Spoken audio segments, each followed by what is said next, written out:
ఏవండోయ్, చెప్పాను కదండి చారు రెసిపీ ఇస్తానని.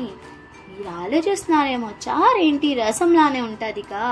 కాదండి, చాలా డిఫరెంట్గా ఉంటుంది. ఎప్పుడైనా సింపుల్గా తినాలనిపిస్తే ఈ చారు అన్నంతో ఒక ఆమ్లెట్ వేసుకుంటేనా ఇంకా చెప్పక్కర్లే. పదండి అయితే ప్రిపేర్ చేసుకుందాం. ఇప్పుడు ఒక గిన్నెలోని కొన్ని నీళ్ళు వేసుకోండి, అందులో చింతపండు వేసుకొని బాగా పిసకండి. ఇంకా ఇప్పుడు ఈ నీటిలోనే ఇంకా చారుకి మీరు ఎంత నీళ్ళు కావస్తే అంత నీళ్ళు వేసుకోండి. చింతపండు క్వాంటిటీ అంటారా, ఇంత నీళ్ళకైతే మేము పిడికినంత చింతపండు తీసుకున్నామండి. మరీ ఫుల్ కాకపోయినా ఏదో కొంచెం తీసుకోండి, క్వాంటిటీ అనేది కనిపిస్తుంది కదా. ఇంకా 2 చెంచాలు ఉప్పు వేసుకోండి, అలానే టర్మరిక్ కూడా వేసుకోండి 1 చెంచా. ఇప్పుడు 2 పచ్చిమిరపకాయలు వేసుకోండి, మధ్యలో చీల్చుకుని వేసుకోండి, అప్పుడే ఫ్లేవర్ వచ్చేది. అలానే ఒక ఆనియన్ బాగా కట్ చేసుకొని వేసుకోండి, పొడవుగా కట్ చేసుకోండి.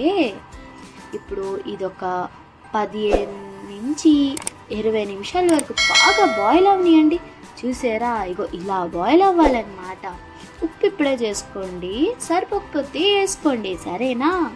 ఇక నెక్స్ట్ స్టెప్ తెలుసు కదా, పోపు పెట్టుకుందాం. ఇంకా అవును, చారులో పోపు వేయకండి, పోపులోనే చారు వేయండి, అప్పుడే టేస్ట్ ఇంకా బాగుంటుంది.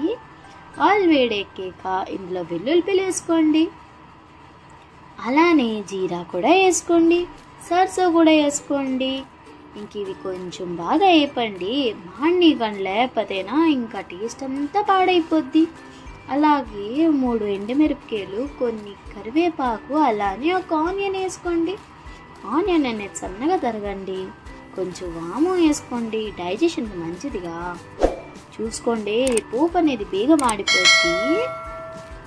ఇగోండి, పోపు బాగా ఎగాక ఇంకా ఇందాక బాగా ఉడికించుకున్నాం కదండి చారుని, అది ఇందులో వేసేయండి.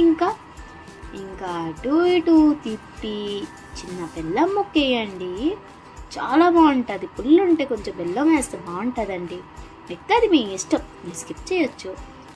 ఇంకా చూడండి, మా మమ్మీ వేడి అన్నంలో ఆ చారు 2 గరిటెలు వేసేసి పక్కన ఒక చేప ముక్క పెట్టుకొని ఇంకా తింటేనా ఇంకా మాటలే ఉండవండి. నిజం చెప్తున్నా, ఒక్కసారి ట్రై చేయండి, అప్పుడు మాట్లాడుకుందాం. ఇంకా ఈ చేప రెసిపీ అంటారా, మీకు తెలిసే ఉంటుంది కదా, డిస్క్రిప్షన్ బాక్స్ చెక్ చేసుకోండి. సరే, మళ్ళా బాయ్.